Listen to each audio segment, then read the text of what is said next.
الحمد للہ وکفی والصلاة والسلام علی عباده الذین اصطفی خصوصاً علی افضلہم وخاتم النبیین محمد الامین وعلی آلہ وصحبہ اجمعین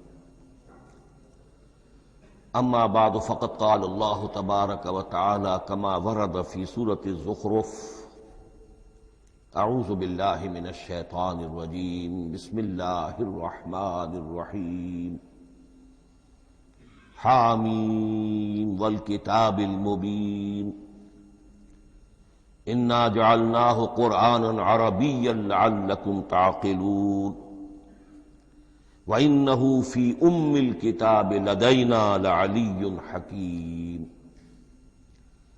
وقال تبارک وتعالی کما ورد فی سورة الواقعہ فلا اقسم بمواقع النجوم وإنه لقسم لو تعلمون عظیم انه لقرآن کریم فی کتاب مکنون لا يمسه الا المطهرون تنزيل من رب العالمين وقال عز وجل كما ورد في آخر سورة الفجر بل هو قرآن مجيد في لوح محفوظ صدق الله العظيم رب اشرح لي صدري ويسر لي امري واحلل عقدة من لساني يفقهوا قولي اللهم ربنا الهمنا رشدنا واعذنا من شرور انفسنا اللهم ارنا الحق حقا وارزقنا اتباعه وارنا الباطل باطلا وارزقنا اجتنابه اللهم ارحمنا بالقرآن العظيم واجعله لنا اماما ونورا وهدى ورحمة اللهم ذكرنا منه ما نسينا وعلمنا منه ما جهلنا وارزقنا تلاوته آناء الليل وآناء النهار واجعله لنا حجة يا رب العالمين آمین۔ آج شعبان معظم کی 28ویں شب ہے اور ہم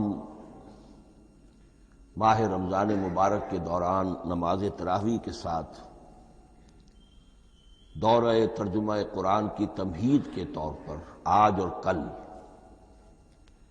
تعارف قرآن کے ضمن میں بعض چیزوں پر غور کریں گے تاکہ اثناء دورہ ترجمہ قرآن یہ چیزیں آپ کے ذہن میں ایک پس منظر کے طور پر موجود رہیں۔ رمضان مبارک میں نماز تراویح کے ساتھ دورہ ترجمہ قرآن کا جو سلسلہ ہم نے شروع کیا اب اسے 15 برس سے زائد ہو چکے ہیں۔ الحمدللہ کہ اس کا چرچا اب وسیع و عریض پیمانے پر ہو چکا ہے، نہ صرف اندرون ملک بیرون ملک بھی۔ اس دوران میں خود میں نے جہاں تک مجھے یاد پڑتا ہے کم سے کم 6 مرتبہ دورہ ترجمہ قرآن کی تکمیل کی سعادت حاصل کی ہے۔ 2 مرتبہ اس سے قبل کراچی میں، 3 مرتبہ لاہور میں، 1 مرتبہ ملتان میں، 1 مرتبہ ابوظہبی میں۔ اور اس سال جو میں اپنی اب ضعیفی اور اپنے علالت کے باوجود یہ ہمت کر رہا ہوں اس کا ایک خاص سبب ہے، اور وہ یہ کہ اللہ کے فضل و کرم سے بعض صورتیں ایسی پیدا ہوئیں کہ کیبل ٹی وی پر میرے ان دروس قرآن یا دورہ ترجمہ قرآن کے کیسٹ دکھائے گئے بھارت میں، اور وہیں سے یہ درخواست بھی موصول ہوئی کہ ہم چاہتے ہیں کہ اسے سیٹلائٹ پر ٹیلی کاسٹ کرائیں، لیکن اس کے لیے اس کی جو ریکارڈنگ ہے اس کا معیار بہتر ہونا چاہیے۔ تو اس ضرورت کو پورا کرنے کے لیے میں یہ ہمت کر رہا ہوں، اگرچہ اب جو بھی عمر کی سطح ہے وَمَن نُعَمِّرْهُ نُنَكِّسُ فِي الْخَلْقِ، میری یادداشت بھی اتنی شارپ نہیں رہی ہے جتنے پہلی تھی، استحضار جو کراس ریفرنسز کا ہے وہ بھی اب اتنا نہیں ہے جتنا کہ پہلے تھا، اور کبھی کبھی میری زبان لڑکھڑاتی بھی ہے۔ ان تمام معذوریوں کے باوجود اس ایک اہم ضرورت کے تحت میں نے یہ ارادہ کیا۔ میں خود بھی اللہ سے دعا کرتا ہوں، آپ بھی اللہ سے دعا فرمائیں کہ اس ارادے کی تکمیل ہو جائے اور اس سلسلے کو اللہ تعالیٰ اپنے کلام پاک کے پیغام اور علم اور حکمت کی ایک بڑے پیمانے پر پورے عالم انسانیت میں پھیلانے کا ذریعہ بنا دے۔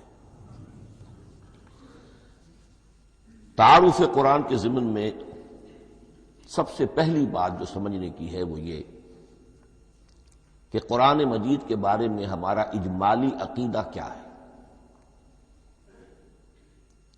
یہ 3 جملوں پر مشتمل ہو سکتا ہے۔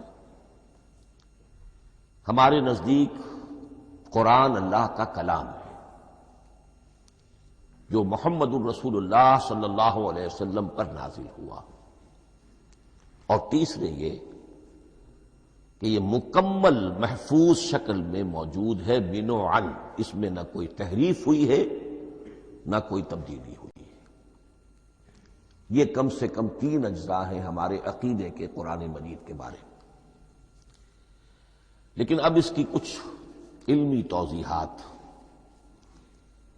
سب سے پہلے یہ کہ کلام ہونا، اس کا اللہ کا کلام ہونا، اس لیے کہ آپ کے علم میں ہے یہ تورات جو حضرت موسیٰ علیہ السلام کو دی گئی تھی وہ لکھی ہوئی شکل میں پتھر کی تختیوں پر لکھی ہوئی صورت میں دی گئی تھی، اور قرآن مجید کی تنزیل جو محمد رسول اللہ صلی اللہ علیہ وسلم پر ہوئی ہے وہ ایک مختلف صورت میں ہوئی ہے۔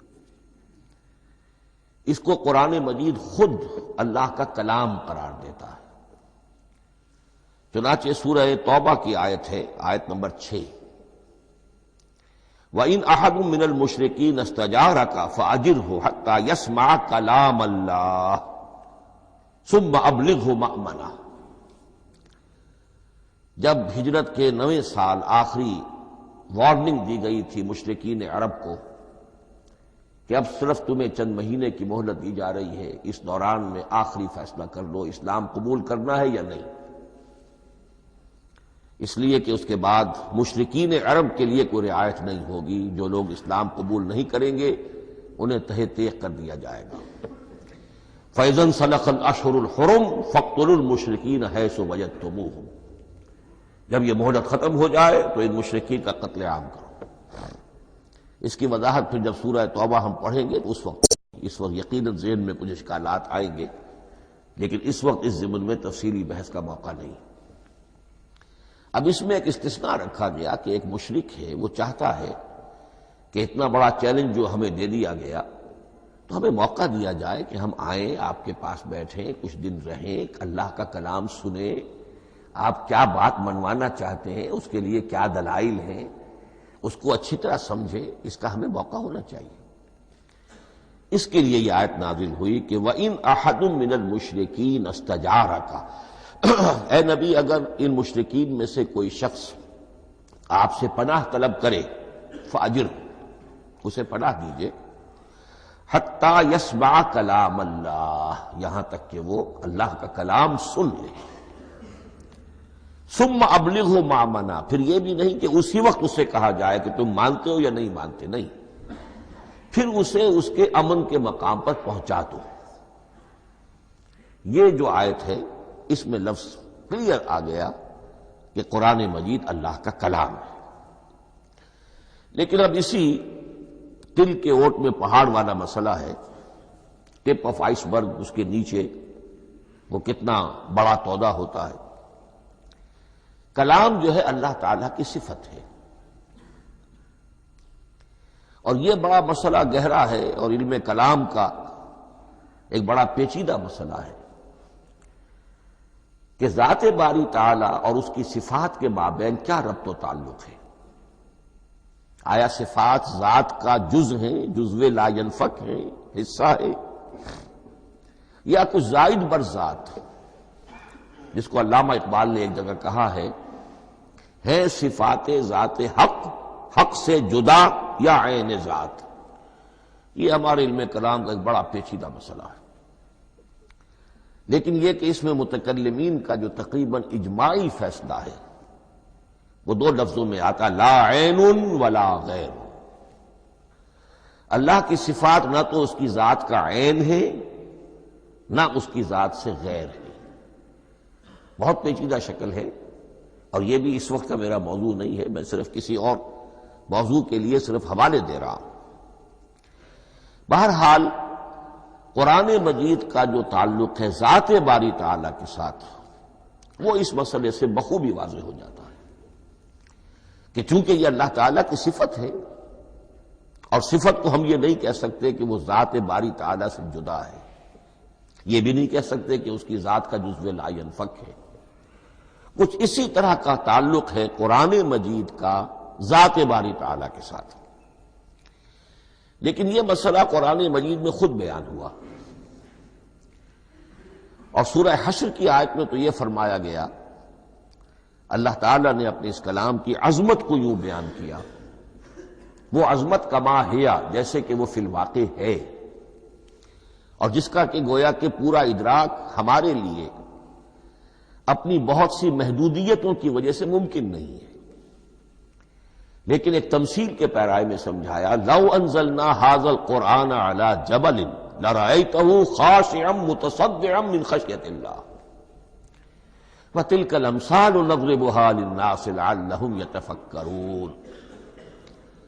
اگر ہم نے اس قرآن کو کسی پہاڑ پر اتار دیا ہوتا تو تم دیکھتے کہ وہ دب جاتا اور پھٹ جاتا اللہ کے خوف سے. اور یہ مثالیں ہیں جو ہم لوگوں کے لیے بیان کرتے ہیں تاکہ وہ غور کریں، تدبر کریں، سمجھیں. ما لا یدرک کلہ لا یترک کلہ، اگرچہ بتمام و کمال عظمت قرآن کا فہم ان کے لیے ممکن نہیں ہے، لیکن کسی درجے میں تو کچھ انعکاس اس کا ہو جائے، کچھ اندازہ ہو جائے. انسان اپنی ذہنی سطح کے اعتبار سے، اس کی مناسبت سے کسی درجے میں عظمت قرآن کا اندازہ کر لے تو اللہ تعالیٰ کے ان الفاظ کو سامنے رکھے کہ لو انزلنا ھذا القرآن علی جبل لرأیتہ خاشعا متصدعا من خشیۃ اللہ.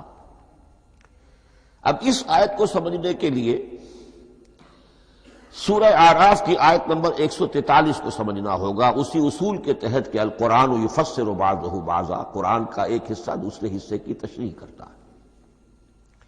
وہاں یہ واقعہ بیان ہوا ہے کہ حضرت موسیٰ علیہ السلام کو جب اللہ تعالیٰ نے کوہ طور پر طلب فرمایا 30 راتوں کے لیے، جس میں بعد میں 10 کا اضافہ کر کے وہ ایک 40 رات کا ایک کورس بنا، دن رات. اس موقع پر جو مخاطبہ الہی، مکالمہ الہی سے مشرف ہوئے حضرت موسیٰ علیہ السلام، تو ان کی آتش شوق بھڑکی اور انہوں نے بڑی جرأت کر کے یہ درخواست کر دی، رب ارنی انظر الیک، پروردگار مجھے اپنا دیدار بھی عطا فرما، مجھے موقع عنایت فرما، میں تجھے دیکھ سکوں. یہ ان کی وہ آتش شوق کا مسئلہ ہے. لیکن جواب کیا ملا؟ لن ترانی، تو مجھے ہرگز نہیں دیکھ سکتے. ولکن انظر الی الجبل فإن استقر مکانہ فسوف ترانی. لیکن ظاہر بات ہے کہ حضرت موسیٰ علیہ السلام کو بات سمجھانے کے لیے کچھ مشاہدہ بھی کرانا تھا. فرمایا تم مجھے نہیں دیکھ سکتے، البتہ اس سامنے کے پہاڑ پر نگاہ جماؤ، ہم اس پر اپنی ایک تجلی ڈالیں گے. یہ اگلی الفاظ کے اندر وضاحت ہے، میں یہاں پہلے سے بیان کر رہا ہوں سمجھانے کے لیے. اگر وہ پہاڑ ہماری اس تجلی کو، تجلی کسے کہتے ہیں؟ جلا، روشنی، تو اللہ تعالیٰ کی طرف سے کوئی خاص اس کے نور کا جب پرتو ہوتا ہے کسی شے پر تو وہ اس کی تجلی ہے. ہم اپنی ایک تجلی اس پہاڑ پر ڈالیں گے، اگر وہ اس کو جھیل جائے، اپنی جگہ کھڑا رہ جائے، تو تم سمجھنا کہ شاید تم بھی ہمیں دیکھ سکو. فلما تجلی ربہ للجبل، اب یہاں وہ لفظ آ گیا، جب اللہ نے تجلی اپنی پہاڑ پر ڈالی، جعلہ دکا وخر موسیٰ صعقا، وہ پہاڑ ریزہ ریزہ ہو گیا اور حضرت موسیٰ بے ہوش ہو کر گر گئے. اب یہ بے ہوش ہو کر گر جانا، جبکہ وہ تجلی براہ راست بھی نہیں ہے، بالواسطہ ہے. مشاہدہ جو کر رہے حضرت موسیٰ وہ بالواسطہ ہے، تجلی پہاڑ پر ہے. لیکن یہ کہ اس کا بھی بالواسطہ اس کا جو ہوا ہے، اس کی جو تاثیر ہوئی حضرت موسیٰ علیہ السلام پر کہ وہ اس کی تاب نہ لا سکے اور بے ہوش ہو کر گر گئے۔ یہاں سے یہ بات سمجھ میں آتی ہے کہ یہ تجلی ذات باری تعالیٰ تھی جس نے کوہ طور کو جلا کر بھسم کر دیا یا ٹکڑے ٹکڑے کر دیا، ریزہ ریزہ کر دیا۔ اب ذات الہی کے ساتھ جو تعلق ہے کلام الہی کا، اور یہ صفت جو لا عین ولا غیر کے درجے میں ہے ذات کے ساتھ، تو وہی تاثیر اس کلام الہی کی بھی ہے۔ لو انزلنا هذا القرآن على جبل لرأيته خاشعا متصدعا من خشية الله وتلك الامثال نضربها للناس لعلهم يتفكرون۔ اس حقیقت کو اس دور میں میں اپنے مطالعے کی محدودیت کا اعتراف کرتے ہوئے عرض کر رہا ہوں کہ میرے نزدیک جس قدر پرشکوہ انداز میں علامہ اقبال نے بیان کیا ہے، اسی کیفیت کو وہ شاید اس کی کوئی مثال نہ مل سکے۔ فاش گویم آنچ در دل مزمرست، یہ کتابیں نیست چیزیں دیگرست۔ میں صاف ہی کہہ دیتا ہوں جو میرے دل میں چھپی ہوئی بات ہے۔ فاش گویم آنچ در دل مزمرست، یہ کتابیں نیست، اس قرآن کو کتاب نہ سمجھنا، یہ کچھ اور شے ہے، چیزیں دیگرست۔ اب وہ چیزیں دیگر کیا ہے؟ وہی جو میں نے عرض کیا، ذات باری تعالیٰ اور کلام کا صفت باری تعالیٰ ہونا، اس کے بنا پر جو مناسبت ہے، جو قرب ہے، جو مشابہت ہے۔ مثل حق پنہاؤ ہم پیداستو، زندہ و پائندہ و گویاستو۔ اس کلام میں اللہ تعالیٰ کی ساری صفات کا انعکاس موجود ہے۔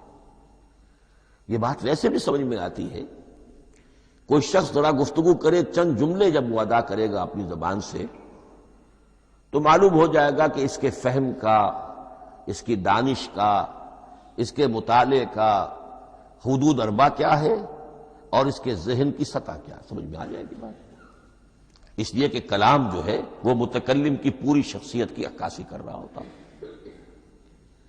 تانت بازی راگ پایا، چند جملے کسی نے کہا، پتہ چل گیا کہ یہ کس سطح کے آدمی ہیں، علمی اعتبار سے، معلوماتی اعتبار سے، تہذیبی اعتبار سے، کلچرڈ ہیں یا نہیں ہیں، یہ ساری باتیں چند جملوں میں واضح ہو جائیں گی۔ تو اللہ تعالیٰ کی بھی جملہ صفات کا عکس اس قرآن میں موجود ہے۔ ان میں سے جن چند چیزوں کا ذکر علامہ نے شعر میں کیا، وہ جو سورہ حدید کی آیت ہے، هو الاول والآخر والظاہر والباطن، اللہ الظاہر بھی ہے، الباطن بھی ہے۔ اتنا ظاہر کہ اس سے زیادہ ظاہر کوئی شے نہیں، اور اتنا باطن کہ اس سے زیادہ چھپی ہوئی کوئی شے نہیں۔ اسی لیے حضور سے جو منقول ہیں الفاظ کہ پروردگار انت الظاہر فلیس فوقک شیء وانت الباطن فلیس دونک شیء، یہی کیفیت قرآن کی ہے۔ مثل حق پنہاؤ ہم پیداستو، پنہا بھی ہے، ظاہر بھی ہے، جیسے ذات باری تعالی، اور جیسے اللہ تعالیٰ کی شان ہے جو آیت الکرسی کے شروع میں آئی، الحی القیوم۔ مثل حق پنہاؤ ہم پیداستو، زندہ ہو پائندہ ہو گویاستو۔ یہ قرآن جو ہے اللہ تعالیٰ کی صفات کا ایک عکس اپنے اندر رکھتا ہے۔ اس سے ذرا آگے چلیے، کلام کے بارے میں۔ اب کلام الہی ظاہر بات ہے کہ صفت ہے، اور صفت قدیم ہے۔ اللہ کی صفات حادث نہیں ہے، اللہ کی ذات بھی قدیم ہمیشہ سے ہے، اور اس کی صفات بھی قدیم ہمیشہ سے۔ اور یہ جو کلام الہی ہے، ظاہر بات ہے کہ یہ جو ہماری زبان کے حروف و اصوات ہیں، کلام الہی تو ان سے منزہ ہے، مبرہ ہے، ماورا ہے، اعلیٰ ہے، عرفہ ہے۔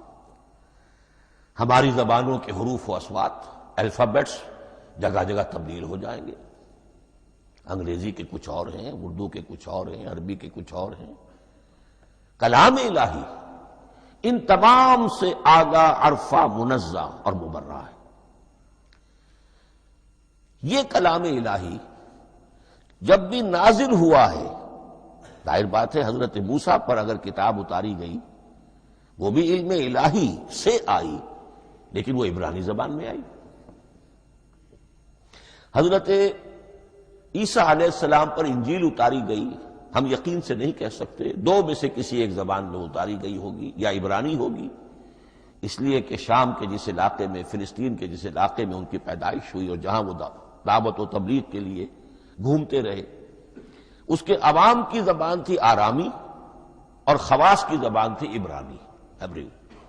تو یا تو وہ بھی تورات کی طرح عبرانی ہی میں نازل ہوئی تھی یا آرامی میں ہوگی، لیکن اب کوئی نسخہ نہ ہیبریو کا، کوئی قدیم نسخہ دنیا میں موجود ہے، نہ آرامی کا۔ جو سب سے پرانا نسخہ ملتا ہے انجیل کا وہ اس کا ترجمہ ہے، لیٹن زبان کا ترجمہ ہے یا گریک ترجمہ ہے، اصل کوئی نہیں۔ بہرحال جب وہ کلام الہی محمد الرسول اللہ پر نازل ہوا، اب اس نے حروف و اصوات کا وہ جامہ پہنا کہ جو عربی زبان کے ہیں۔ یہی وجہ دیکھیے، میں نے جو آیت سورہ حامیم، یہ جو سلسلہ سور ہے اس میں سے سورہ زخرف کی آیت جو میں نے آپ کو سنائی، حامیم والکتاب المبین انا جعلناہ قرآنا عربیا لعلکم تعقلون، ہم نے بنا دیا ہے اپنے اس کلام کو قرآن عربی، اس کو عربی حروف و اصوات کا جامہ ہم نے پہنا دیا ہے، انا جعلناہ قرآنا عربیا لعلکم تعقلون، کہ چونکہ مخاطب اول جو قوم تھی امیین، ان کی زبان عربی تھی، لعلکم تعقلون، تاکہ تم اس کو سمجھ سکو۔ اب اس سے آگے چلیے، اصل قرآن مجید کے 3 مقامات سے معلوم ہوتا ہے، اصل قرآن اللہ کے پاس ہے۔ یہ قرآن جو ہمارے پاس ہے، مصحف عثمان رضی اللہ تعالی عنہ، یہ اس قرآن کی مصدقہ نقل ہے۔ اصل قرآن کہاں ہے؟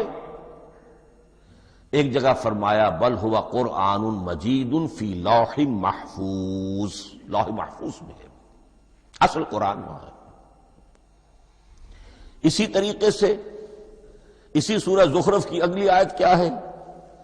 ہم نے اسے عربی قرآن بنا کر اتارا، لیکن اصل قرآن کیا ہے؟ وَإِنَّهُ فِي أُمِّ الْكِتَابِ لَدَيْنَا لَعَلِيٌّ حَكِيمٌ، حقیقت میں تو یہ ام الکتاب میں ہے جو ہمارے پاس ہے، اور علی ہے، بہت بلند، حکیم، بڑی حکمت والا، یا محکم مضبوط۔ حکیم کے دونوں معنی ہیں۔ استحکام بھی اسی ہے کاف اور میم کے مادے سے بنا ہے، کسی شے کا پختہ ہو جانا، مضبوط ہو جانا، اور عقل کی پختگی وہ حکمت ہے، وہ دانائی ہے۔ اس اعتبار سے نوٹ کیجئے، اصل قرآن کہاں ہے؟ لوح محفوظ میں۔ اصل قرآن کہاں ہے؟ ام الکتاب میں۔ اسی کو کہا گیا ہے ایک اور مقام پر، فی صحف مکرمۃ مرفوعۃ مطہرۃ بأیدی سفرۃ کرام بررہ۔ یہ قرآن، اصل قرآن تو بڑے صحیفوں میں، ان صحیفوں میں ہے، ان صفحات میں ہے، ان اوراق میں ہے، جس کی شان کیا ہے؟ مکرمۃ، ان کی انتہائی تعظیم کی جاتی ہے، مطہرۃ، نہایت پاک صحیفے، فی صحف مکرمۃ، مرفوعۃ، بلند و بالا، مطہرۃ، بِأَيْدِي سَفَرَةٍ كِرَامٍ بَرَرَةٍ، ان فرشتوں کے ہاتھ میں جو بہت باعزت، بہت اونچے درجے کے، ان کے ہاتھوں میں ہے۔ وہ لوگ ہیں کہ جن کی تحویل میں ہے یہ کلام پاک، فی صحف مکرمۃ مرفوعۃ مطہرۃ بِأَيْدِي سَفَرَةٍ كِرَامٍ بَرَرَةٍ۔ اب اسی کو بیان کیا ہے سورہ واقعہ میں، فلا اقسم بمواقع النجوم، تو نہیں، میں قسم کھاتا ہوں ستاروں کے ڈوبنے کی جگہ کی۔ وَإِنَّهُ لَوْ تَعْلَمُونَ لَقَسَمٌ عَظِيمٌ وَإِنَّهُ لَقَسَمٌ لَوْ تَعْلَمُونَ عَظِيمٌ، اور اگر تم جان سکتے تو یہ بہت بڑی قسم ہے جو ہم نے کھائی ہے، بہت بڑی گواہی ہے جو ہم نے پیش کی ہے۔ اب تدریجاً اس کا انکشاف ہو رہا ہے۔ یہ آج جو تصور ہے بلیک ہولز کا، اس سے کچھ اندازہ ہوتا ہے یہ ستارے کہاں ڈوب جاتے ہیں، بڑے بڑے ستارے نسیم منسیہ ہو جاتے ہیں، ستارے نہیں پوری گیلیکسیز اس میں گم ہو جاتے ہیں، وہ مقبرے ہیں بڑی بڑی گیلیکسیز کے۔ فلا اقسم بمواقع النجوم وانه لقسم لو تعلمون عظیم انه لقرآن کریم، یہ قرآن ہے بہت باعزت، فی کتاب مکنون، اور یہ اس کتاب میں جو چھپی ہوئی ہے۔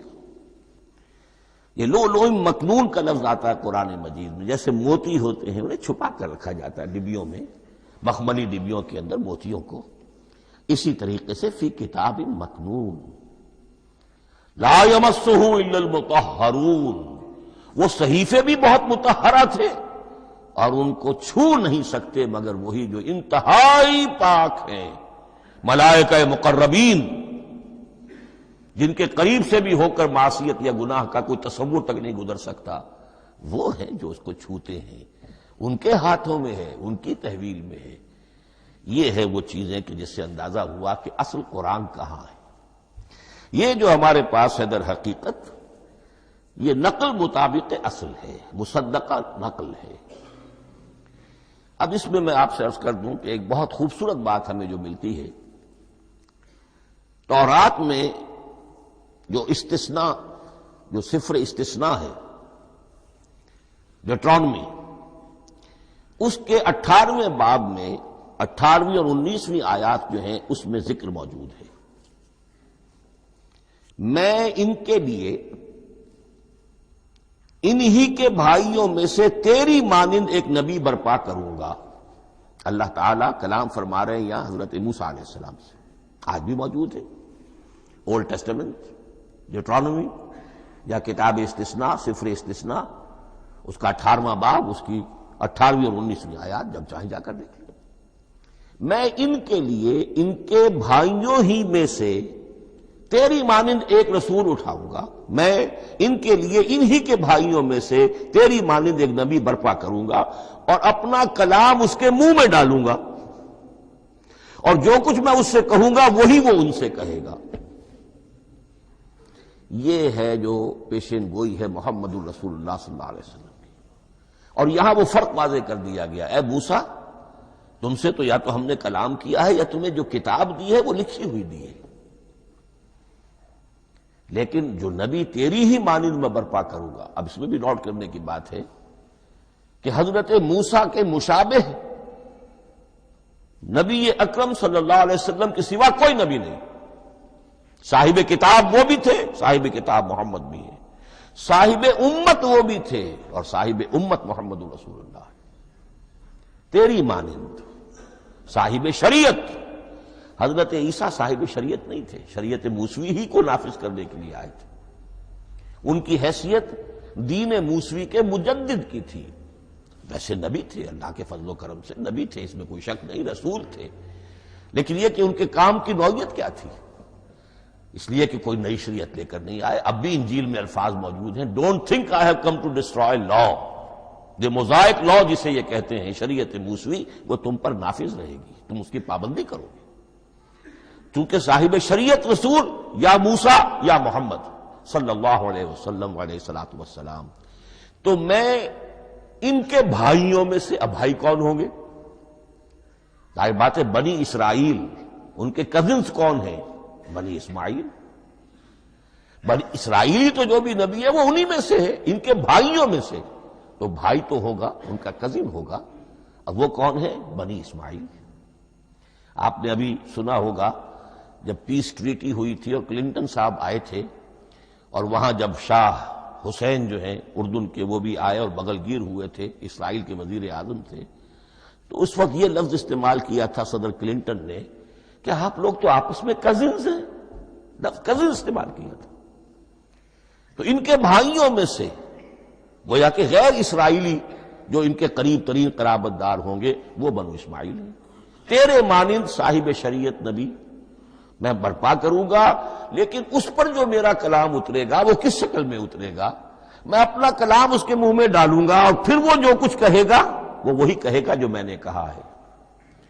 اب اس کے حوالے سے ایک بہت اہم بات سمجھ لیجئے، اور قرآن مجید کے دو اہم مقامات کی وضاحت اس سے ہو جائے گی. یہ کلام اللہ، قرآن مجید میں اس کو قول جبرائیل بھی کہا گیا ہے. کلام اللہ حضرت جبرائیل کے ذریعے سے جب ادا ہوا ہے تو قول جبرائیل ہے، اور پھر جب وہ محمد الرسول اللہ کی زبانی ادا ہوا تو قول رسول ہے، قول محمد ہے صلی اللہ علیہ وسلم. یہ قول اللہ بھی ہے، قول جبرائیل بھی ہے، اور قول محمد بھی ہے بیک وقت. یہ بات دیکھیے سورہ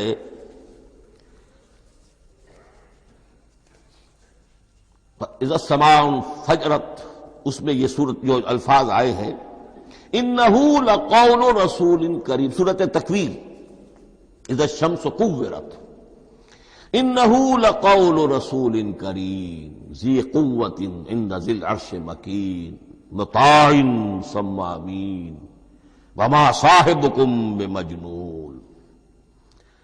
یہ یہاں پر حضرت جبرائیل کا ذکر ہو رہا ہے. وما ہوا بقول شیطان الرجیم، محمد تک اس قرآن کو لانے والا تو وہ بلند پائے کا فرشتہ ہے، یہ کوئی شیطان رجیم نہیں ہے. اس لیے کہ مکے والوں نے کہہ دیا تھا ہو سکتا ہے کوئی بدروح آئی ہو محمد پر، اور اس بدروح نے کوئی الٹی سیدھی بات سکھا دی ہو. نہیں، انہ لقول رسول کریم، یہاں رسول کریم کون ہے؟ حضرت جبرائیل. انہ لقول رسول کریم ذی قوت عند ذی العرش مکین، بڑی قوت والا اور جس کا بڑا اونچا مقام اور مرتبہ ہے عرش والے کے قریب.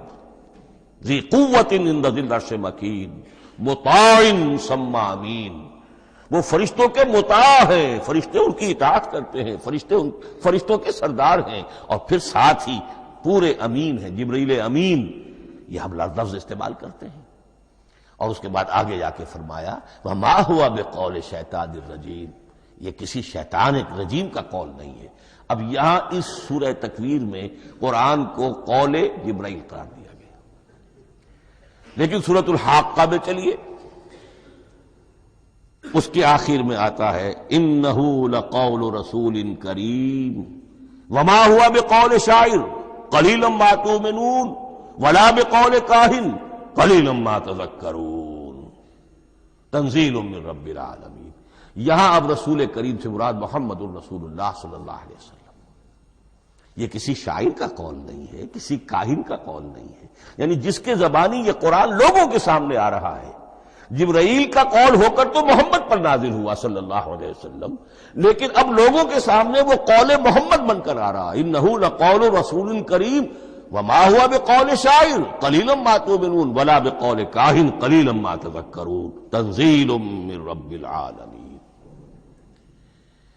تو قرآن مجید کلام اللہ ہے، پھر وہ قول جبرائیل بنا جب جبرائیل نے آ کر محمد کو سنایا، اور پھر وہ قول محمد بنا جب محمد کی زبان مبارک سے لوگوں نے اسے سنا، اہل عرب نے سنا، اور پھر وہ بات پھیلتی چلی گئی.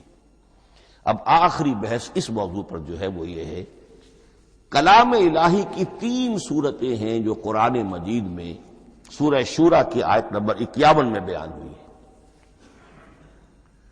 وما كان لبشر ان يكلمه اللہ،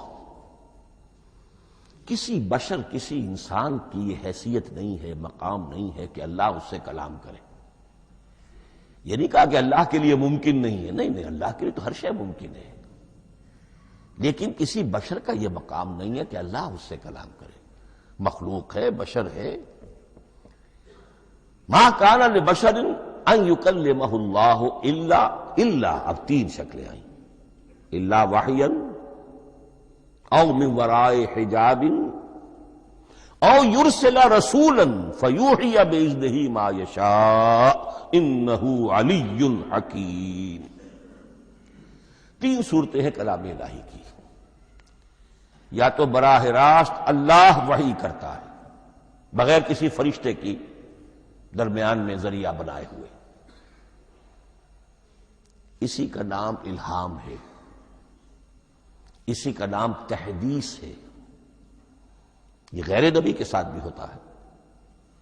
حضور نے فرمایا ہر نبی کی امت میں محدث ہوتے تھے جن سے اللہ کلام کرتا تھا، اور میری امت کا محدث عمر ہے رضی اللہ تعالی عنہ۔ محدث، محدث نہیں، محدث کے معنی ہے علم حدیث کا ماہر۔ امام بخاری محدث ہیں، امام مسلم محدث ہیں۔ محدث تحدیث سے مفعول بنا جس سے بات کی جاتی ہے، محدث۔ اللہ بات کرتا ہے، اللہ دل میں ڈال دیتا ہے، القاء ہو جاتا ہے، الہام ہو جاتا ہے، کوئی فرشتہ درمیان میں نہیں، براہ راست۔ دوسری شکل کلام کی کیا ہے؟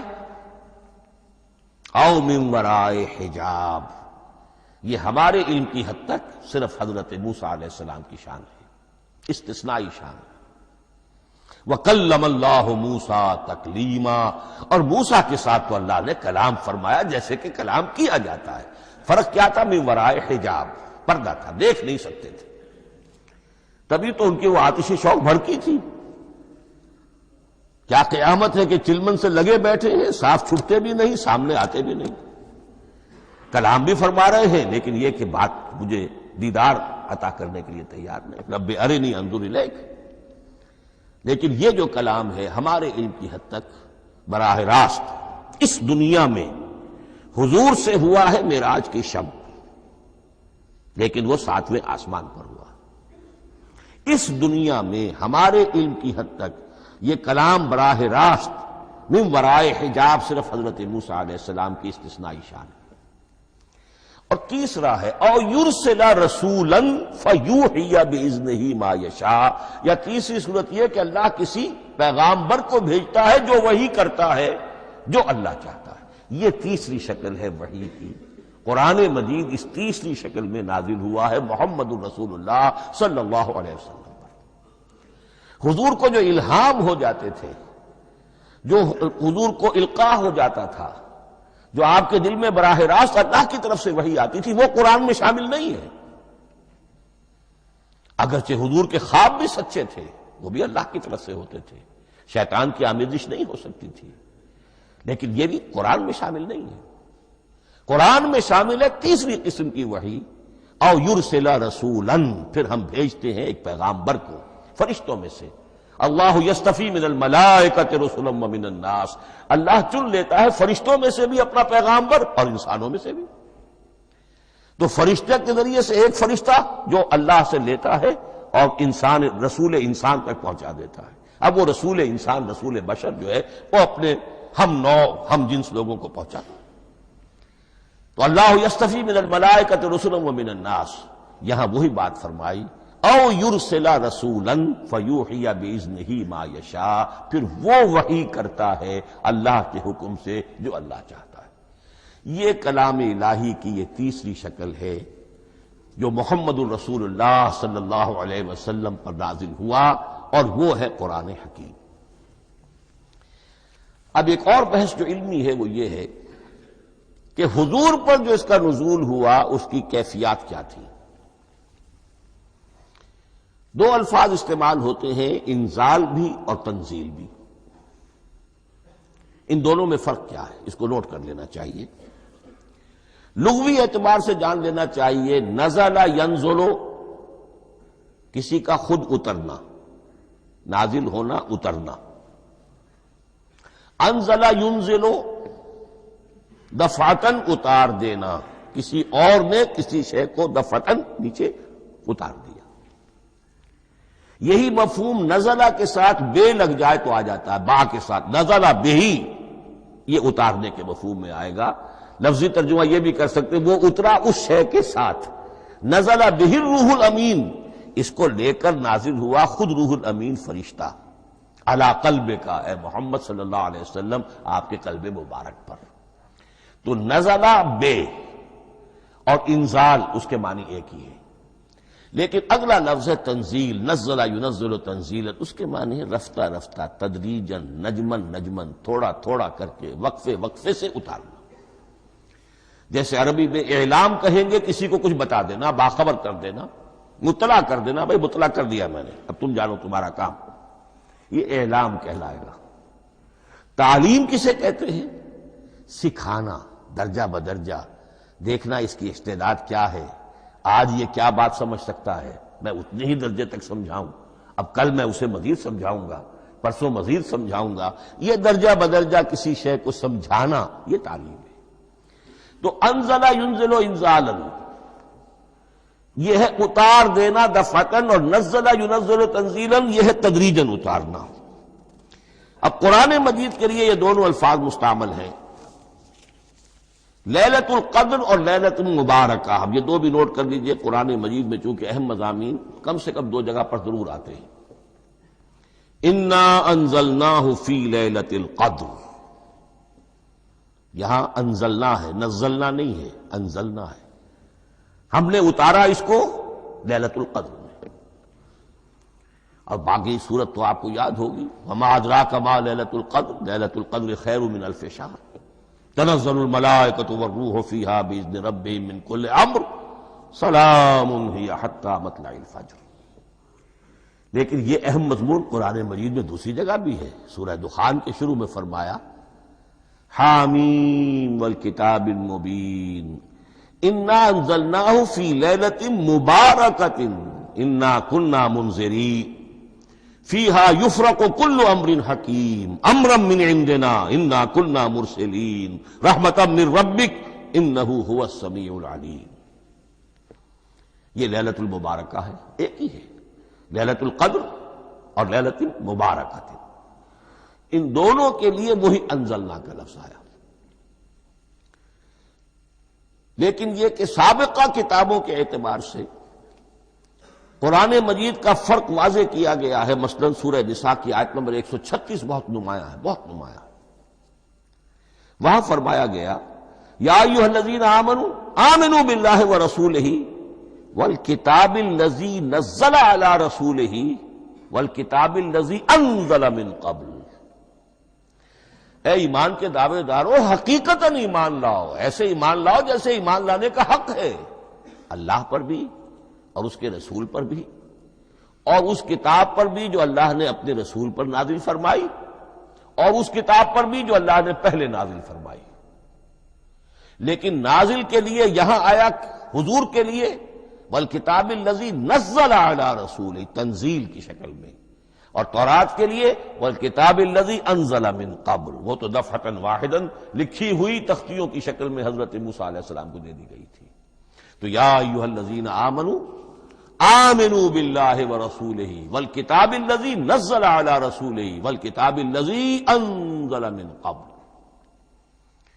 یہ جو تنزیل ہوئی ہے حضور پر، یعنی لیلۃ القدر میں جو رمضان مبارک میں ہے، پورا قرآن لوح محفوظ سے، کتاب مکنون سے، ام الکتاب سے نقل کر کے اتار دیا گیا سمائے دنیا تک۔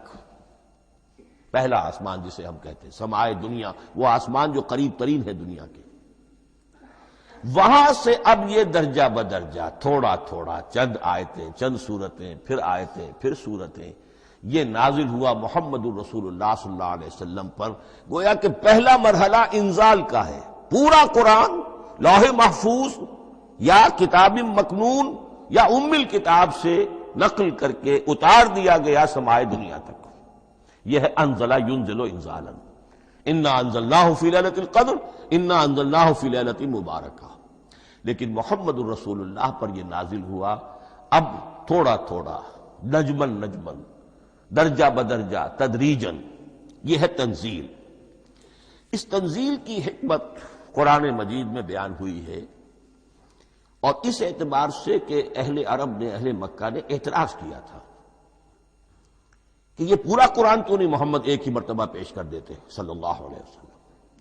اس میں جو چیز مضمر تھی وہ یہ تھی کہ چونکہ یہ حقیقت میں اللہ کا کلام نہیں ہے، یہ محمد کا اپنا کلام ہے، تو کوئی شاعر دنیا میں ایسا نہیں ہے جو ایک دم اپنا پورا دیوان دے دے، وہ تو ساری عمر میں تھوڑا تھوڑا، آج غزل کہی، کل قصیدہ کہا، پرسوں کچھ اور کہا، پھر وہ جمع ہوتا ہے تو وہ دیوان بنتا ہے۔ اسی طریقے سے تو یہ کر رہے ہیں۔ اگر یہ اللہ کا کلام ہوتا تو بیک وقت آ جاتا۔ یہ تو ذرا محنت کرتے ہیں، کچھ اس کے اندر اس کو اپنی محنت سے کوشش کر کے کچھ موضوع کرتے ہیں، کلمات، الفاظ، اور اس طریقے سے رفتہ رفتہ لے کر آ رہے ہیں۔ اس لیے ان کا اعتراض نقل ہوا ہے یہ، وَقَالَ الَّذِينَ كَفَرُوا لَوْلَا نُزِّلَ عَلَيْهِ الْقُرْآنُ جُمْلَةً وَاحِدَةً، انہوں نے کہا کیوں نہیں اترا یہ قرآن پورا کا پورا ایک ہی بار؟ یہ اعتراض تھا۔ اس اعتراض کے جو جوابات دیے گئے ہیں وہ نوٹ کیجئے کہ لوگوں کے حق میں یہ مفید ہے، یہ پورے قرآن کا تحمل ایک وقت میں کر نہیں سکتے۔ یہ پورا قرآن تو ایک ہی مرتبہ اگر پہاڑ پر بھی اتار دیا جاتا تو وہ پھٹ جاتا، دب جاتا۔ وَقُرْآنًا فَرَقْنَاهُ لِتَقْرَأَهُ عَلَى النَّاسِ عَلَى مُكْثٍ وَنَزَّلْنَاهُ تَنزِيلًا، سورہ بنی اسرائیل آیت 106۔ یہ وہ قرآن ہے جس نے ہم نے جس کو ٹکڑے ٹکڑے کر کے، فرق نہ ہو، فرق توڑ دینا، تھوڑا تھوڑا کر کے ہم نے کر دیا، لِتَقْرَأَهُ عَلَى النَّاسِ عَلَى مُكْثٍ، تاکہ آپ اسے پڑھ کر سنائے لوگوں کو وقفے وقفے سے، تاکہ وہ سہار سکیں، سنبھال سکیں، برداشت کر سکیں۔ وَنَزَّلْنَاهُ تَنزِيلًا، اسی وجہ سے ہم نے اسے نازل کیا ہے بطرز تنزیل، بطرز انزال نہیں، بطرز تنزیل۔ وَقُرْآنًا فَرَقْنَاهُ لِتَقْرَأَهُ عَلَى النَّاسِ عَلَى مُكْثٍ وَنَزَّلْنَاهُ تَنزِيلًا۔ ایک حکمت تو ہو گئی عوام کے لیے، ایک حکمت خود رسول کے لیے صلی اللہ علیہ وسلم۔ كَذَلِكَ لِنُثَبِّتَ بِهِ فُؤَادَكَ وَرَتَّلْنَاهُ تَرْتِيلًا۔ اب ذرا نوٹ کیجئے، قلب محمدی کے لیے بھی اس پورے کلام کا ایک دم سہار آسان کام نہیں تھا۔ یہ اس لیے، یہ اسی سورہ الفرقان کی جو آیت کا میں نے ایک حصہ آپ کو سنا دیا تھا، اسی کے اندر اس کا جواب آیا ہے، اسی آیت میں، آیت نمبر 32 ہے یہ سورہ فرقان کی۔ وَقَالَ الَّذِينَ كَفَرُوا لَوْلَا نُزِّلَ عَلَيْهِ الْقُرْآنُ جُمْلَةً وَاحِدَةً، یہ اعتراض ہے۔ جواب کیا ہے؟ كَذَلِكَ لِنُثَبِّتَ بِهِ فُؤَادَكَ، ہم نے یہ اس لیے کیا ہے نبی کہ اس کے ذریعے سے آپ کے دل کو ٹھہراؤ اور جماؤ عطا کرے۔ یہ ایک دم اس کا اتر جانا، اِنَّا سَنُلْقِي عَلَيْكَ قَوْلًا ثَقِيلًا، بڑا بھاری بوجھ ہے، ناقابل برداشت ہے، تاکہ رفتہ رفتہ آپ کا دل، اس کے اندر تقویت بڑھتی چلی جائے، اس کے اندر اور اس کا تحمل جو ہے، اس کی صلاحیت بڑھتی چلی جائے۔ كَذَلِكَ لِنُثَبِّتَ بِهِ فُؤَادَكَ وَرَتَّلْنَاهُ تَرْتِيلًا، اسی لیے ہم نے تھوڑا تھوڑا کر کے نازل کیا ہے۔ وَلَا يَأْتُونَكَ بِمَثَلٍ لَّا جِئْنَاكَ بِالْحَقِّ وَأَحْسَنَ تَفْسِيرًا، ساتھ ہی فرمایا کہ یہ لوگ جو بھی اعتراض کریں گے ہم اس کا جواب بھی اور بہترین تعویل بھی آپ کو دے دیں گے۔ اب اگلی بحث یہ ہے، یہ قرآن کب اور کہاں نازل ہوا؟ یہ عام معلوماتی شے ہے، اس میں کوئی پیچیدگی نہیں ہے، لیکن اس کی اہمیت ہے، بہت ضروری ہے۔ وہ میں انشاءاللہ اگلی بحث میں جبکہ قرآن کے سمجھنے کے جو اصول ہیں ان کو بیان کروں گا تو وضاحت سے بات آئے گی۔ یہ کہ یہ عام معلوماتی ایک ہمارے ذہن میں خاکہ رہنا چاہیے، زمان و مکان کا کیا رشتہ ہے قرآن کے ساتھ۔ قرآن نازل کب ہوا؟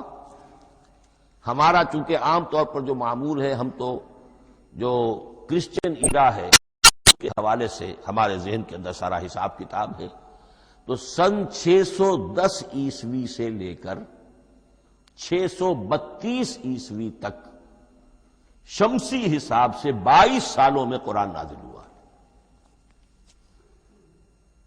571 حضور کی ولادت کا سال ہے، 571 عیسوی۔ 610 میں آپ 39 سال کے ہوئے، لیکن قمری حساب سے 40 کے ہو چکے۔ 610 میں قرآن کی تنزیل شروع ہوئی اور 632 میں آپ کا انتقال ہوا۔ 22 برس زمانی اعتبار سے نقشہ ذہن میں رکھیے، اور اسے ہم اگر دوسرے حساب سے کہیں گے تو عام الفیل، وہ جو ابرہہ آیا تھا بیت اللہ کو ڈھانے کے لیے، وہ سال عربوں میں بہت مشہور ہو گیا تھا، اور وہی سال حضور کی ولادت کا ہے۔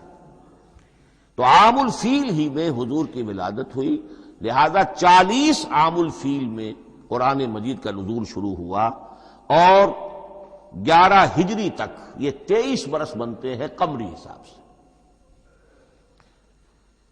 ایک رائے یہ بھی ہے کہ قرآن کا نزول 20 برس میں ہوا ہے، اور اس میں وضاحت یہ ہے کہ پہلے 3 سال اللہ تعالی نے ایک فرشتے کو، حضرت اسرافیل علیہ السلام کو مامور کیا تھا حضور کی تعلیم پر۔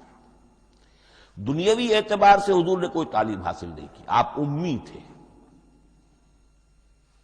آپ نے دنیاوی اعتبار سے کسی کے سامنے زانو تلمس طے نہیں کیا، کہیں کوئی تعلیم حاصل نہیں کی، کہیں کوئی تحصیل علم نہیں کیا، لیکن اللہ تعالی نے علمہ شدید القوا، اللہ تعالی نے جو کچھ انہیں سکھایا ہے، جو علم انہیں عطا کیا ہے، تو ایک روایت یہ ہے کہ 3 برس تک، اور اس کے بعد پھر قرآن نازل ہونا شروع ہوا تو 20 برس تک قرآن نازل ہوا۔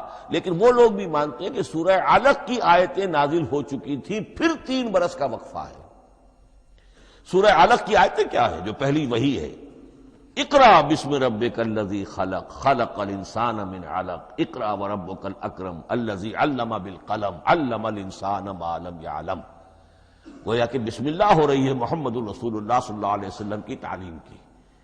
اور جن گھرانوں میں یہ رواج ابھی تک چل رہا ہو، بسم اللہ بچوں کی کراتے ہیں، ایک تقریب کی شکل میں منعقد کرتے ہیں، ہمارے ہاں یہ رواج تھا، اب ہم چھوڑ چکے ہیں، کہ جو تقریب بھی حضور کی اور صحابہ کی زندگیوں سے ثابت نہ ہو، ہمیں کوشش کرنی چاہیے کہ ان تقریبات کا سلسلہ منقطع کریں۔ ما انا علیہ واصحابی، ہماری تقریبات جو ہیں وہ بس وہیں تک محدود رہنی چاہیے۔ بہرحال وہ جو ایک چلتی ہے روایت، 4 سال 4 مہینے 4 دن کا بچہ یا بچی ہے تو بسم اللہ یہی آیتیں پڑھی جاتی ہیں، پڑھ تو نہیں سکتا، انگلی رکھ کر پڑھانے والا کوئی عالم دین بیٹھ جاتا ہے سامنے، وہ نہا دھو کر بچہ یا بچی بیٹھی ہوئی ہے، اور اس کو اقرا بسم ربک الذی خلق خلق الانسان من علق اقرا وربک الاکرم الذی علم بالقلم علم الانسان ما لم یعلم۔ اب اس میں تو سارا پڑھنے پر زور ہے، حصول علم پر زور ہے، کسی تبلیغ کا حکم ہی نہیں، ابھی رسالت کا کوئی تذکرہ کچھ بھی نہیں، اس میں تو قیامت کا بھی کوئی ذکر نہیں۔ اب اس کے بعد روایت یہ ہے کہ 3 برس تک پھر حضرت اسرافیل دن رات حضور کے ساتھ رہے ہیں اور آپ کی تعلیم ہوئی ہے، اور پھر 3 برس کے بعد پھر وحی کا سلسلہ شروع ہوا ہے، واللہ عالم۔ لیکن یہ کہ جب سورہ اقرا نازل ہو چکی ہے، اس کی 5 آیتیں، تو وہ 3 برس بھی اس کا وقفہ شمار ہوں گے، زمانہ نزول پھر وہی 23 برس رہے گا۔ اسی کے ساتھ میں نے عرض کیا تھا کہ دوسری بات یہ کہاں نازل ہوا قرآن، ایک لفظ میں تو یہ سمجھ لیجئے یہ حجاز میں نازل ہوا۔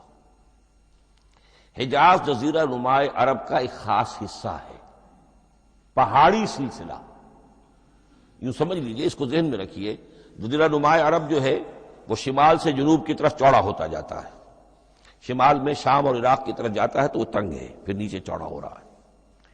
اس کا جو مغربی ساحل ہے، جس پر جدہ کی بندرگاہ بھی ہے، ینبو کی بھی ہے، اس کے کہیں وہ ایک میدان شروع ہوتا ہے ساحل سے، کہیں وہ بہت مختصر ہے، کہیں خاصا چوڑا ہے، اس کو کہتے ہیں تہامہ۔ پھر ایک پہاڑی سلسلہ ہے، اس کو کہتے ہیں حجاز۔ یہ پہاڑی سلسلہ جو ہے اس کے بعد جو ہے وہ نجد کہلاتا ہے، وہ سطح مرتفع ہے، پلیچو۔ تو یہ 3 حصے ہیں جزیرہ نما عرب کے جغرافیائی اعتبار سے، اور حجاز کہتے بھی ہیں پردے کو، حاجزن، پردہ جو 2 چیزوں کے درمیان حائل ہو جائے۔ تو یوں سمجھیے کہ یہ فلیٹ ہے نجد کا، اور یہ فلیٹ ہے میدان، یہ ہے تہامہ کا، اور درمیان میں یہ پہاڑی سلسلہ کھڑا ہوا ہے، تو یہ گویا کہ ان دونوں کو جدا کر رہا، یہ حجاز ہے۔ اس حجاز ہی کا شہر مکہ ہے، اس حجاز ہی کا شہر مدینہ ہے، اس حجاز ہی کا شہر طائف ہے، اس حجاز ہی کی آخری ٹپ سمجھ لیجئے تبوک ہے۔ تو حضور صلی اللہ علیہ وسلم کی پوری زندگی آغاز وحی کے بعد سے لے کر وہ اسی علاقے کے اندر، پہلے آپ مکے میں تھے، قرآن مجید کی جو صورتیں اس دور میں نازل ہوئیں یا آیتیں نازل وہ مکیات کہلاتی ہیں۔ پھر آپ نے ہجرت کی، اور ہجرت کر کے جب آپ جا رہے تھے اس دوران میں بھی کچھ قرآن نازل ہوا اثناء ہجرت میں۔ پھر آپ مدینے تشریف فرما ہوئے، اب وہ ہم کہتے ہیں مدنی قرآن، لیکن مدنی قرآن سارا مدینے میں نازل نہیں ہوا۔ آپ کبھی جا رہے کسی مہم پر کسی جنگ کے لیے، غزوہ بدر کے لیے آ گئے ہیں، تو وہاں جو آیات نازل ہو رہی ہیں وہ مدینے میں تو نہیں ہو رہی. براڈ تقسیم تو یہی ہے، مکی مدنی. ہجرت سے قبل جو کچھ نازل ہوا وہ مکی، ہجرت کے بعد جو کچھ نازل ہوا وہ مدنی. لیکن صرف مدنی کہنا صحیح نہیں ہے. اثناء سفر تبوک، اتنا طویل سفر ہے آپ کا، اس کے دوران آتے جاتے قرآن نازل ہوتا رہا. لیکن یہ بات نوٹ کر لیجئے کہ پورا قرآن حجاز ہی میں نازل ہوا ہے. یہ تمام شہر، یہ تمام علاقہ حجاز کہلاتا ہے. ایک اور بحث جو ہم اسی اپنی پہلی نشست میں مکمل انشاءاللہ کر لیں گے، وہ ہے محفوظیت قرآن کی بحث. میں نے عرض کیا تھا کہ 3 چیزوں پر ہمارا عقیدہ مشتمل ہے. یہ اللہ کا کلام ہے، نمبر 1. نازل ہوا محمد الرسول اللہ پر صلی اللہ علیہ وسلم. اسی لیے ہم نے کلام سے متعلق کچھ مباحث علمی گہرائی میں اتر کر وہ سمجھے. حضور پر اس کے نزول، انزال اور تنزیل کے مختلف مراحل کو سمجھا. اب اس کی محفوظیت کے اعتبار سے واقعہ یہ ہے کہ واحد کتاب ہے پوری دنیا میں، واحد کتاب جس کے بارے میں دشمن بھی تسلیم کرتے ہیں، چاہے وہ اسے اللہ کا کلام نہ مانے، لیکن یہ مانتے ہیں کہ بعین ہی وہ شے جو محمد نے اپنی امت کو دی تھی آج بھی امت کے پاس صحیح موجود ہے. ظاہر بات ہے اگر تو اسے اللہ کا کلام مانے، وہی مانے، تب تو مسلمان ہی ہو گئے. وہ تو یہی کہتے ہیں کہ بہرحال محمد نے چاہے خود لکھا، تصنیف کیا، جو بھی کچھ کیا، اس کو چھوڑ دیجئے، لیکن جو شے محمد نے اپنی امت کو دی تھی صلی اللہ علیہ وسلم بعین ہی وہ شے موجود ہے. تو یہ محفوظیت قرآن کی جو ہے، جبکہ کوئی اور دنیا کی کتاب اس کی مدعی ہی نہیں. تورات والوں کا سرے سے یہ دعویٰ ہی نہیں ہے. وہ تورات تو گم ہو گئی تھی نبوکدنضر کے حملے کے وقت. اس کے بعد سے دنیا میں تورات کا وجود نہیں ہے. اور پھر 100 برس کے بعد اپنی یادداشتوں سے مرتب کی ہے یہ تورات جو آج ہمارے سامنے ہے. انجیل کا جیسا کہ میں عرض کر چکا ہوں، کوئی نسخہ جو ہے نہ عبرانی کا موجود ہے نہ آرامی زبان کا ہے. دنیا کی کوئی کتاب نہیں جو دعویٰ کر سکتی ہو. یہ قرآن جو شروع ہوتا ہے ذالک الکتاب لا ریب فیہ، یہ دعویٰ دنیا کی کسی اور کتاب نے خود کیا بھی نہیں. اس کی بھی جس قدر پرشکوہ الفاظ میں علامہ اقبال نے اس کی ترجمانی کی ہے، انہی کا حصہ ہے. حرف اورا ریب نئے، تبدیل نئے، آیش شرمندہ تاویل نئے. اس قرآن کے کسی حرف میں کوئی تحریف ہو جانا نہیں، امکان ہی نہیں، قطعی طور پر. کسی لفظ کا بدل دیا جانا نہیں. حرف اورا ریب نئے، تبدیل نئے. اس میں کسی کا شک پر مبنی ہونا نہیں. آیش شرمندہ تعویل نئے. اس کی آیت کوئی بھی ایسی نہیں جسے تروڑا مروڑا جا سکے. یہ اپنی حفاظت خود کرتی ہے. لا یاتیہ الباطل من بین یدیہ ولا من خلفہ، حامیم السجدہ کی آیت نمبر 42. اس پر باطل حملہ آور ہو ہی نہیں سکتا. انا نحن نزلنا الذکر وانا لہ لحافظون، ہم ہی نے یہ الذکر نازل کیا ہے اور ہم ہی اس کی حفاظت کرنے والے ہیں. جہاں تک پہلے ٹکڑے کا تعلق ہے اس آیت مبارکہ کا، اس میں تو تورات بھی آئے گی. تورات کس نے نازل کی؟ اللہ نے نازل کی. انجیل کس نے نازل کی؟ اللہ نے نازل کی. انا انزلنا التوراۃ فیہا ھدی ونور، یہ سورہ مائدہ میں الفاظ ہیں. انجیل کے بارے میں بھی ہم نے انجیل عطا کی عیسیٰ کو، فیہ ھدی ونور. لیکن یہ کہ انا نحن نزلنا الذکر، اس کو اس قدر تاکید کے ساتھ کہہ کر وانا لہ لحافظون، اور ہم ہی اس کے محافظ ہیں. لیکن اس موضوع پر اہم ترین مقام جو ہے قرآن مجید کا، وہ سورہ قیامہ کی یہ آیات ہے. لا تحرک بہ لسانک لتعجل بہ. جب قرآن نازل ہوتا تھا حضور جلدی جلدی زبان کو حرکت دیتے تھے، یاد کر لیں، مبادا کہیں بھول جاؤں، مبادا کوئی لفظ جو ہے تبدیل ہو جائے. یہ مشقت جو آپ جھیل رہے تھے اس سے اللہ نے روک دیا از راہ شفقت اور محبت. لا تحرک بہ لسانک لتعجل بہ ان علینا جمعہ وقرآنہ، ہمارے ذمے ہے اس کو جمع کر دینا، آپ کے سینے میں جمع کر دیں گے اس کو. اور صرف جمع کرنا نہیں، قرآن ترتیب. قرآن ہوتا ہے پڑھا جاتا ترتیب سے. یعنی ترتیب نزولی، یہ بعد میں ہماری علیحدہ بحث بھی آئے گی کہ ترتیب نزولی اور ہے، ترتیب مصحف اور ہے، یہ ترتیب بھی ہم کروا دیں گے، یہ بھی ہمارے ذمہ ہے۔ ان علینا جمعہ وقرآنہ فاذا قرأناہ فاتبع قرآنہ، پھر جب ہم جس ترتیب سے پھر آپ کو پڑھائیں اسی ترتیب کی پیروی کیجیے۔ یہ جو ہے کہ قرآن کا جمع اور تدوین، یہ بھی اللہ تعالیٰ نے اس کی ضمانت لی، اور اس کی ترتیب بھی اللہ تعالیٰ ہی کی ضمانت سے ہے۔ اس اعتبار سے محفوظیت قرآن کے یہ دونوں پہلو ہمارے سامنے رہنے چاہیے۔ بارک اللہ لی ولکم فی القرآن العظیم ونفعنی وإیاکم بالآیات والذکر الحکیم۔